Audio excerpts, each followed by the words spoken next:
Lesson 1.6, Video 3. Coming up with the equation of a line perpendicular to another line. So we are given a point, but now we have to come up with a line perpendicular to this. So what does that look like? Well, first of all, if we were to graph that, we would have a line that goes through the origin. It has a slope of 9/4, so up 1, 2, 3, 4, 5, 6, 7, 8, 9. 1, 2, 3, 4. So that would be way up here. Now, this is our original line right here. We want to come up with a line that goes through 5, -2, 1, 2, 3, 4, 5, -2, this line, this point, and not parallel this time, but perpendicular. So that means it has to go and create a right angle.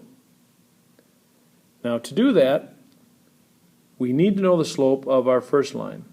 And we're going to take it, and we're going to make it the opposite. In this case it started out as positive, so now it's going to be negative and reciprocal. This is the slope we will use for our line. So let's focus on that. Again, we're going to use point slope. This is our x1, this is our y1. So our point slope formula says y minus y1, which is -2. Our slope is now -4/9. That's what we found out right here. And then we have in parentheses x minus our x1 value, which is 5. We will distribute that power, and we get y plus 2, because minus negative is addition. I distribute that and get -4/9 x. Now it's a -4/9 times a -5. So our answer is going to be positive. Numerator times numerator gives us a positive 20 over 9 times 1, which is 9. Now we're one step away, and we're going to subtract 2. So you have a decision to make, and that is, how are you going to take 29 minus 2? So right now, we're almost done. We have our slope, which is the opposite reciprocal of the original equation. And what is 20 over 9 minus 2? Well, 20 over 9 is the same as 2 and 2/9. And we're subtracting 2 from it. So if I rewrote it as a mixed number, sometimes it seems a little bit more clear. 2 and 2/9 minus 2 is just 2/9. Now if you wanted to make a decimal, that is also acceptable. But do not give me a decimal for slope. We must have a slope in fraction form. Alright, so let's try another one.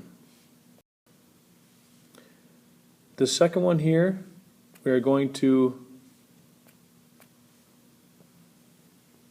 do in class. So let's go right to the last one. So let's again talk about what this means. We are given a point, 4, -3. We're given a line that we must be perpendicular to.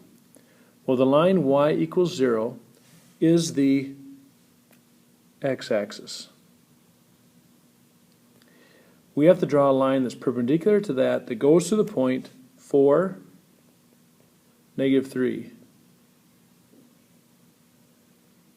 So perpendicular to that, or perpendicular to a horizontal line, is a vertical line.